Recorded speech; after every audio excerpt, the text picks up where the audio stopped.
Hey guys, this is AwesomeJohn22 coming in today with another review, and today we are taking a look at part 2 of Superion, specifically Firefly and Alpha Bravo, the figures which I will be utilizing as Superion's legs. And here they are, but as you know, I do not start off looking at figures in their robot modes, I start off in their vehicle modes, so we need to get these guys transformed up through the magic of jump cuts. And here we have Firefly and Alpha Bravo in their vehicle modes, and yeah, Firefly over here, aside from some very superficial differences like folding up this fin like so, and folding up the landing gear underneath his nose, his transformation is exactly the same as Skydive's, so we're actually going to skip it. And yeah, he looks really good. He's primarily white with red highlights, whereas Skydive, the only other jet we've looked at so far, was primarily red and black and gray, and didn't really have like this highlight color. Basically what I'm saying is they're not just, leg's not quite closed all the way, they're not just like thematic repaints of each other. They each have their own distinct color scheme, their own distinct look, and I really like this guy. I love the way this guy's head sculpt looks. Let's zoom in out. You can see he's got a battle faceplate looking thing. So the silver from it carries over up into the top of his head. He's got the bright blue optics, the nice Autobot symbol, this really cool blue here that isn't quite Allspark blue, which is great, because Allspark blue sucks. Other than that, he's mostly, like I said, white with red. And let me tell you, if it weren't for the red sitting behind the white, breaking it up, he would look super boring, but I think he has just enough design distinctiveness, and I think he has just enough color picking out his molding to really make him look like his own robot, really make him look interesting. And you can see, zooming in, some great fan detailing here, some great molded detailing here. He had all kinds of molded detailing in his vehicle mode too, that I guess I didn't really point out.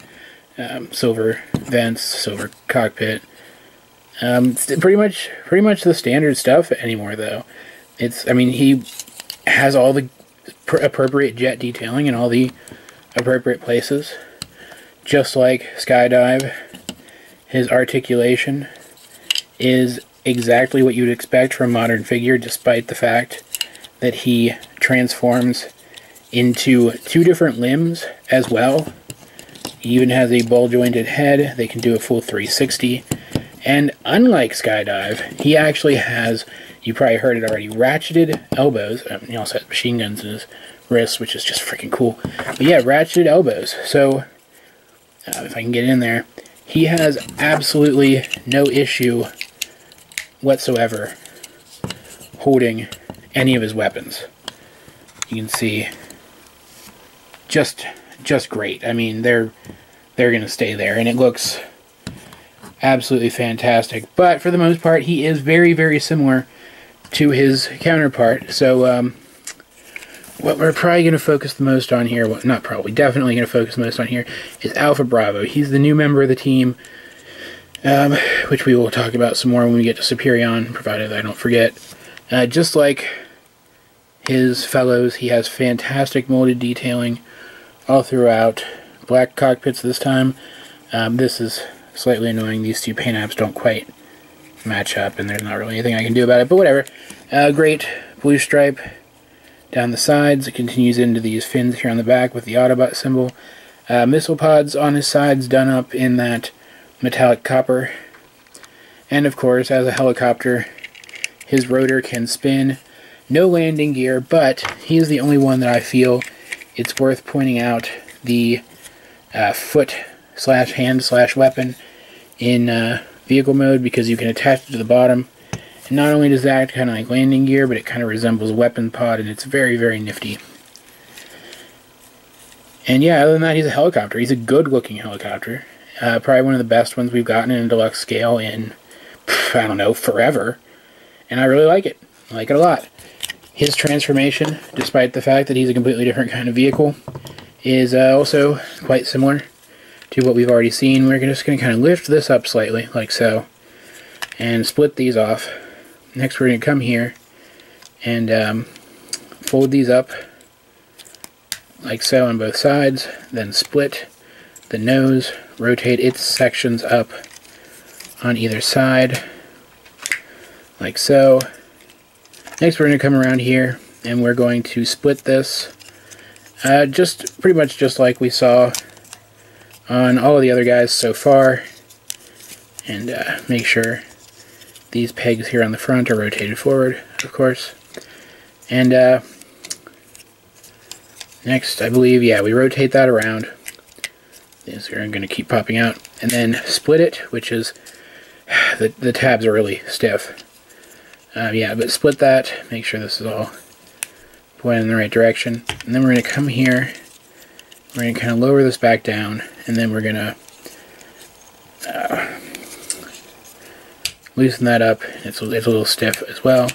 Bring it down, peg it in like so. And then what I like to do at this point is just fold the rotor pieces up like that, rotate the head around, and there you have Alpha Bravo in his robot mode as well. And despite him being, you can also rotate this tail piece kind of like that.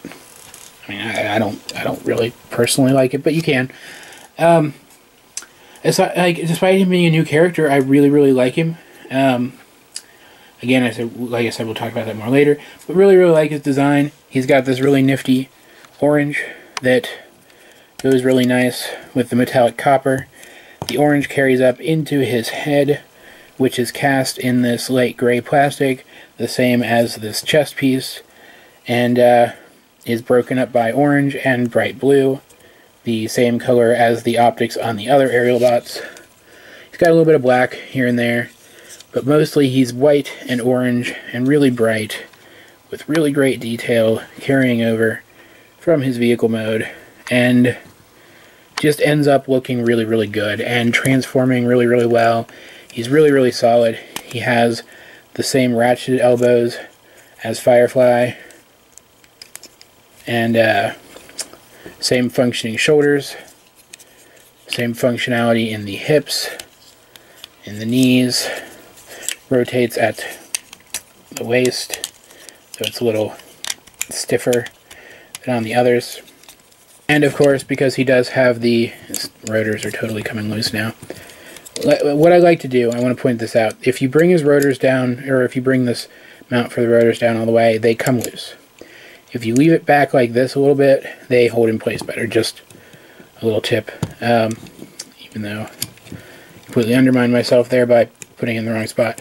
But yeah, of course, because he has the same ratcheted elbows as Firefly, he does have the same capacity to hold his weapons very well. He comes with this kind of belt-loaded machine gun looking thing, as well as a Gatling gun version of the foot weapon. And it's a little hard getting in his hand for some reason. And once they're in there, he holds them very well, and he looks quite good doing it. His weapons are the only ones out of all of these guys who look like real-world conventional weapons. And while I like my sci-fi guns, I also like my machine guns, so I kind of dig it. In fact, I dig it a lot. Overall, my opinion of these guys are pretty much the exact same as my opinion of Skydive, who I already said I really like. They're exactly the same size. They have pretty much the exact same moving parts. Only the sculpting and the paint is different. Everything else, transformation scheme, overall aesthetic, size, base transformation scheme, it's all identical. And yet you get these really different looking figures. For example, here we have them all together, and you can see, I mean, they look, bring the camera up just a little bit, they definitely look like they're all part of the same set. Don't get me wrong. But there's distinct differences between the three of them. They all look like separate characters. They aren't just repaints or the like. And I just absolutely love it. The problem we've had with combiners in the past is either they weren't large enough, they were too generic, they were just repaints of other figures, or they just simply weren't well engineered. These guys don't share any of those problems. And I think it's why the Combiner Wars line is really really impressing me so far. For the first time in a really long time, it really feels like Hasbro is trying to fix their past mistakes. And that is why, as this second part in the Superion miniseries comes to a close, I once again say that I absolutely wholeheartedly recommend these figures. Just like Skydive, these figures are not particularly great or outstanding, but they're certainly good, and they do contribute to an overall greater whole. So if you're going to buy one, you kind of have to buy them all. And yeah, overall this can get pretty pricey, but no more pricey than buying the majority of a line from any past line of Transformers, so I don't honestly really see the difference. I've been seeing these guys all over in my local retail stores lately, so you shouldn't have a problem finding them either. But if you do, I recommend Amazon. I picked these up on Amazon. They arrived promptly in good shape. I was able to lump shipments together and have them all delivered at once and save on shipping cost. It was a fantastic experience, but if for whatever reason you don't feel like shopping Amazon, there's also Big Bad Toy Store or TF Source, both of which are also great and still have these figures in stock. It's the Wave 2 figures that they don't always necessarily have. But that's a whole other thing that we'll get to eventually. Either way, I hope you guys enjoyed the video, because I certainly enjoyed making it. Please help me out, like and subscribe, and leave a comment down below if you feel so inclined. In the description down below, you'll find links to all the other things I'm working on, including a link to my collections video, which will be updated soon, as I keep saying, and I really mean it this time. Check it out, and if you see anything in that video that you would like me to review, let me know and I will see what I can do. Either way, this has been AwesomeJohn22, and I will talk to you guys later with more Superion.